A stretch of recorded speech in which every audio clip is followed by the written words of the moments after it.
আসলে আমাকে আমন্ত্রণ করার জন্য আমি বাংলাদেশ বাংলাদেশ গার্মেন্টস শ্রমিক ফেডারেশনের কেন্দ্রীয় কমিটির সকল অতিথিদেরকে ধন্যবাদ জানাই।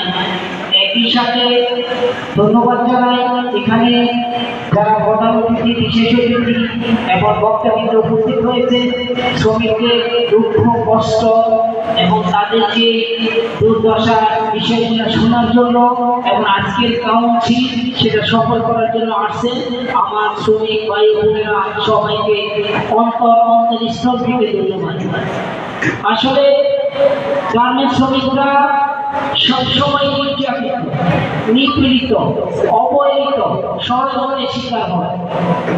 আমরা গার্মেন্টস শ্রমিক যারা প্রতিনিধিত্ব করি তাদেরও আসলে নানান ধরনের সমস্যার সম্মুখীন হতে হয়।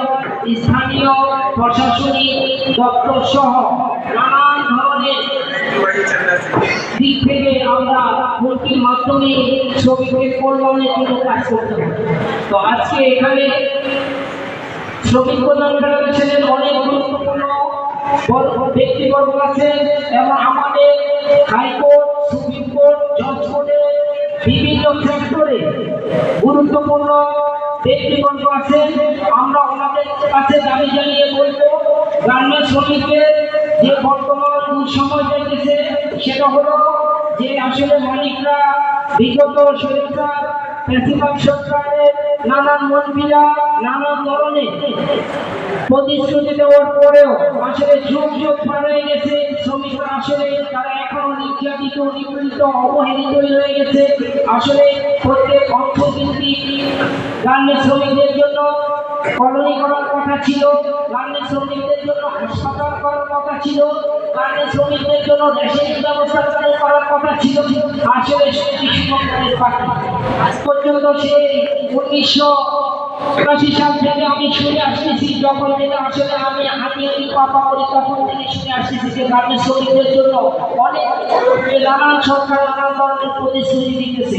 গার্মেন্টস শ্রমিকদেরকে, গার্মেন্টসের নারী শ্রমিকদেরকে স্বর্ণকন্যা করা হয়েছে, কিন্তু আসলে দেখেন আজ পর্যন্ত অনেক শ্রমিক নানানভাবে নির্যাতিতের শিকার, নানান ধরনের অবহেলার শিকার, এখনো ঠিকভাবে বাসায় ফিরতে পারবে কিনা তার নিরাপত্তার বিষয়টা সে নিশ্চিত করতে পারে না।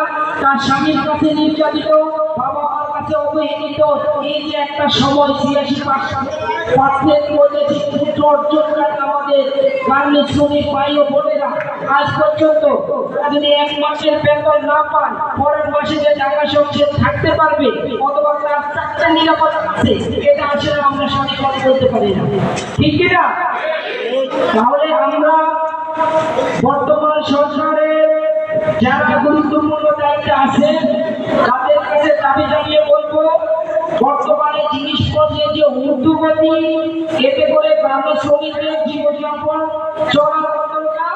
আমরা মনে করি অবিলম্বে গার্মেন্টস শ্রমিকদের বাধা জীবনযাপন মজুরি, জীবনযাপন উপযোগী মজুরি, গার্মেন্টস শ্রমিক প্রত্যেক শিল্প অঞ্চলে শ্রমিকদের জন্য একটা স্বাস্থ্য সেবা হাসপাতাল তৈরি করা এবং গার্মেন্টস শ্রমিকদের জন্য চাকরি নিরাপত্তা, এই ধরনের মালিকদের কোনো রকম আইনি ব্যবস্থা নেওয়া যায় না। শ্রমিক লঙ্ঘন করলে তার চাকরি চলে যায়, তাকে জেলে যেতে হয়, তার জন্য এলাকা ছাড়া করতে হয়। এখন বর্তমানে মালিক একটা পায়তারা শুরু হয়েছে, সেটা হলো ব্ল্যাক লিস্ট, যে একজন শ্রমিককে বাইর করে দিবে চাকরি থেকে, এরপরে তাকে ব্ল্যাক লিস্টে দিয়ে দিবে, সেটা অন্য কোথাও চাকরি করতে পারে না।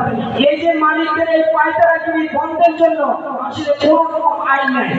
আমরা আজকে বিশেষ অতিথি সহ যেসব নেতৃবৃন্দ এখানে উপস্থিত আছে তাদের কাছে গার্মেন্টস শ্রমিকদের পক্ষ থেকে আকুল আবেদন করব যে গার্মেন্টস শ্রমিক বিরোধী যে কারো আইনগুলো আছে এগুলো অবশ্যই প্রত্যাহার করে নিতে হবে এবং গার্মেন্টস শ্রমিকদের জন্য যে সুফল আইন আছে সেগুলো অবশ্যই বাস্তবায়ন করতে হবে।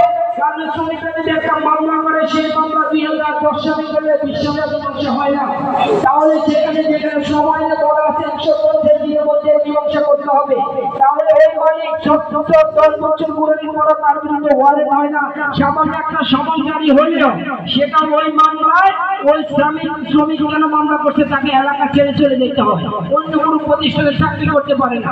তাহলে দীর্ঘ সময় আমি বক্তৃতা দিতে চাই না, আমি আজকে 46 লক্ষ গার্মেন্টস শ্রমিকদের পক্ষ থেকে আপনাদের কাছে দাবি জানাবো, গার্মেন্টস শ্রমিকদের আপনারা মূল্যায়ন করে অবশ্যই গার্মেন্টস শ্রমিকদের ফেয়ার ওয়েজ কার্ড দিয়ে তাদের রেশনিং ব্যবস্থা চালু করবেন এবং প্রত্যেক শ্রমিকের চাকরির নিরাপত্তার জন্য যে আইনগুলো প্রণয়ন করা দরকার এবং মালিকের পক্ষে শ্রমিক বিরোধী যে কালো আইনগুলো আছে সেগুলো প্রত্যাহার করে আপনারা শ্রমিকদের কল্যাণে লাঘব হবে, এই আশা করে আমার বক্তব্য আমি শেষ করছি। সবাইকে উপস্থিত হওয়ার জন্য ধন্যবাদ।